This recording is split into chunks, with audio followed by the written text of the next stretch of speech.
dangerous things are happening here.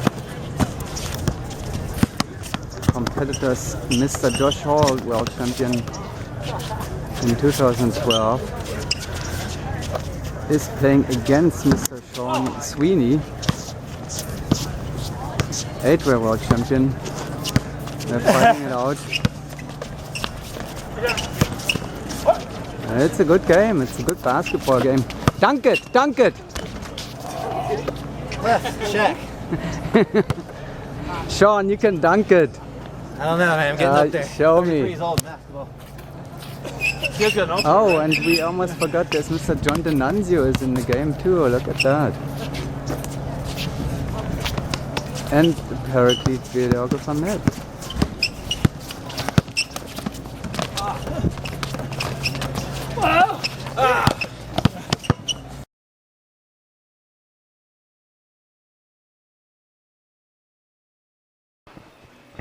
Chris, have you followed the scoreboard?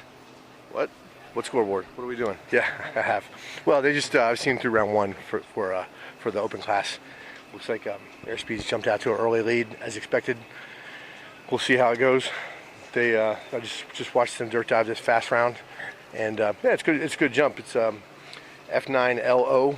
Yeah, let's look at it. I think they're putting it on the creepers now. Open, right? Open accordion, cat compressed, adder, and satellite. But I mean, it's a good jump. It's a good jump for anyone. I think depending on which L you build out of the finish 9, it's going to be the key. Did you see different kind of engineerings already for that round?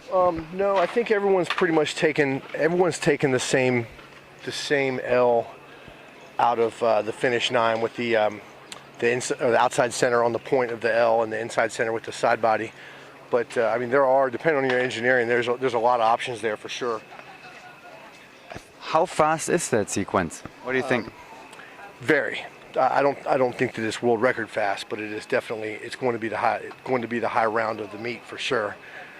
And we'll just see how.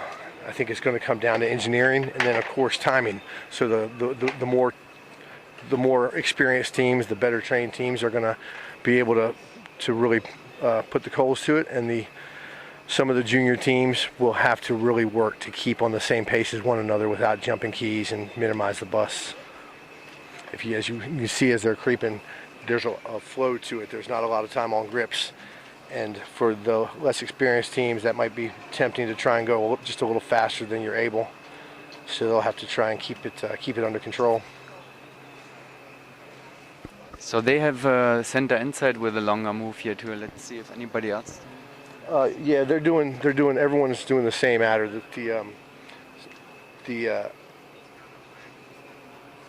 It's the center outside has the big move from the adder to the L to the O, the adder to the satellite. Did you see any of the jumps yet?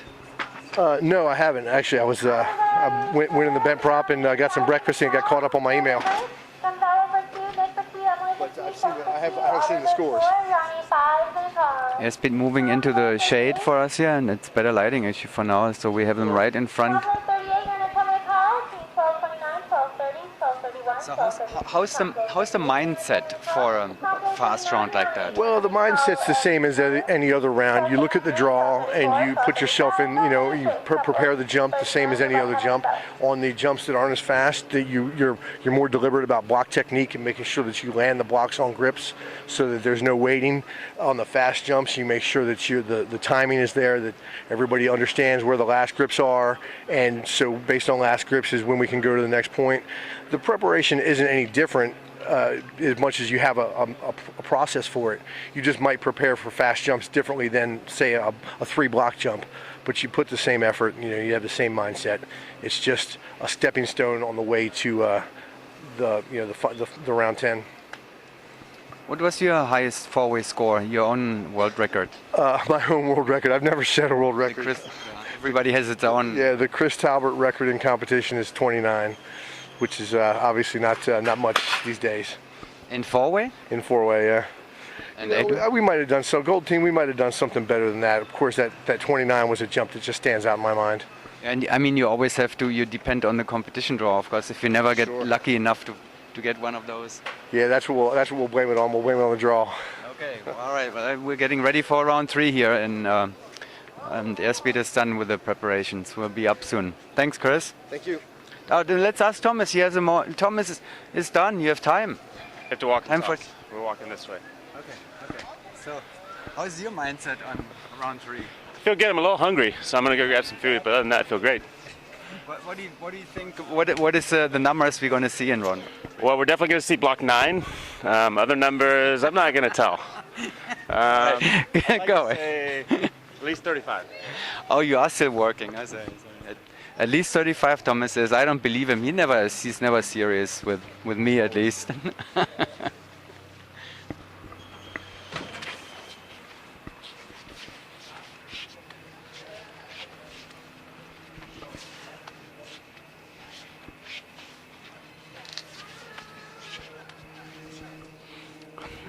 I was actually so lucky to be able to see the first 2 rounds on video. Airspeeds, and it was actually very amazing how clean they look like. Perfectly efficient and without any glitches or any wasted time, distance, anything. Perfectly efficient, and it doesn't even look fast. So we get those videos probably later, and then can watch that by ourselves. So now they're really done. And we're waiting for the call for round 3.